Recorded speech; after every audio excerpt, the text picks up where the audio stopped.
വിശാലമായ പ്രപഞ്ചത്തിൽ നമ്മൾ ഒറ്റയ്ക്കാണോ എന്ന ആകാംക്ഷ എല്ലാ കാലവും മനുഷ്യനുണ്ട്. അകലെ കാണുന്ന നക്ഷത്രങ്ങളെ നിരീക്ഷിക്കുമ്പോഴും പര്യവേഷണങ്ങൾ നടത്തുമ്പോഴും അതിനെല്ലാം അടിസ്ഥാനം ഈ ആകാംക്ഷ തന്നെ. എന്നാൽ ശാസ്ത്ര ലോകത്തിൽ തന്നെ ഉത്തരം കിട്ടാത്ത ചോദ്യമായിരുന്നു അന്യഗ്രഹ ജീവികൾ അഥവാ ഏലിയൻസ് ഉണ്ടോ എന്നത്. എന്നാൽ ആ ചോദ്യത്തിന് അവസാനമായിരിക്കുന്നു.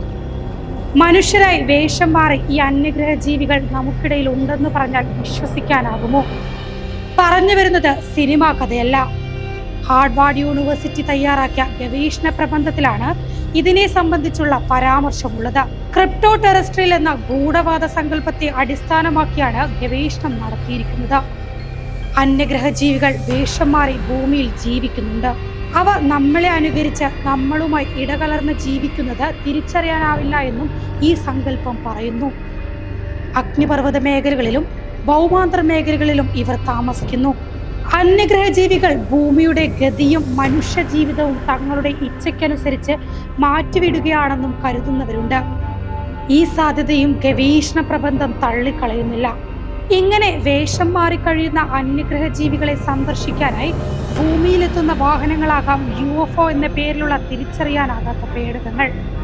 ഭൂമിയിലെത്തിയ അന്യഗ്രഹ ജീവികൾ ആദ്യമകാലത്ത് സാങ്കേതികപരമായി ഉയർന്ന തലത്തിലുള്ള ജീവിതം നയിച്ചിരുന്നു.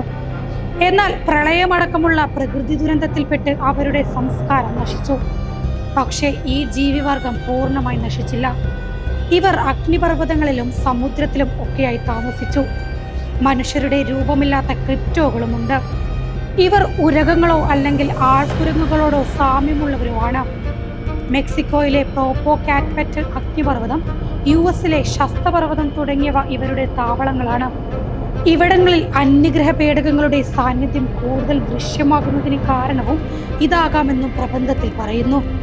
മറ്റൊരു അതിശയിപ്പിക്കുന്ന കാര്യം ഭൂമിയിൽ മാത്രമല്ല ചന്ദ്രനിലും അന്യഗ്രഹ ജീവികളുണ്ടെന്നുള്ളതാണ്.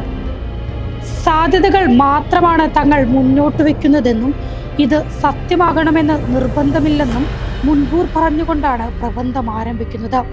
ഇത്തരത്തിലുള്ള ക്രിപ്റ്റോ ടെറസ്ട്രിയൽസ് ഉണ്ടാകാനുള്ള സാധ്യത 10% മാത്രമാണെന്നും ഇവർ പറയുന്നു.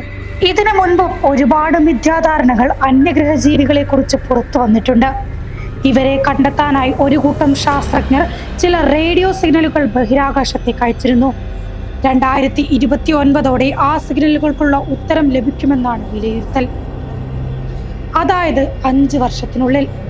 ഈ 5 വർഷത്തിനുള്ളിൽ അന്യഗ്രഹ ലോകവുമായി ബന്ധം സ്ഥാപിക്കും. ഈ കണക്ക് പസഫിക്കിലെ ജ്യോതിശാസ്ത്ര സൊസൈറ്റിയുടെ പ്രസിദ്ധീകരണങ്ങളിൽ പറഞ്ഞിട്ടുണ്ട്.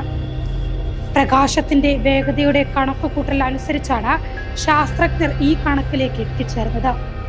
2029 ആദ്യ സന്ദേശം ലഭിക്കുമെന്നും ഗവേഷകർ അറിയിച്ചിരുന്നു.